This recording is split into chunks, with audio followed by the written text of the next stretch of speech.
গর্ভাবস্থায় নাভি কেন বাইরে বের হয়ে আসে? আসল কারণ জানলে আপনি অবাক হবেন। 1. বেবির গ্রোথ। গর্ভে শিশুর বৃদ্ধি যত বাড়ে পেটের চাপও তত বাড়ে।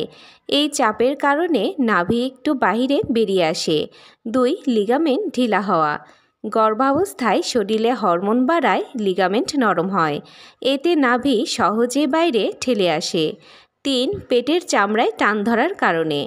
পেট বড় হতে হতে চামড়ায় টান পড়ে, সেই টানেও নাভি একটু বাহিরে যেতে পারে। 4. High umbilical pressure. শিশুর নড়াচড়া প্লাস অ্যামনিওটিক ফ্লুইডের চাপও নাভিকে সামান্য বাইরে এগিয়ে দেয়।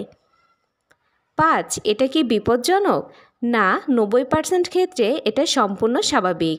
বেবি ডেলিভারির পর আবার আগের অবস্থায় হয়ে যায়, তবে ব্যথা, ফুলে যাওয়া বা অস্বস্তি হলে অবশ্যই ডাক্তার দেখাতে হবে।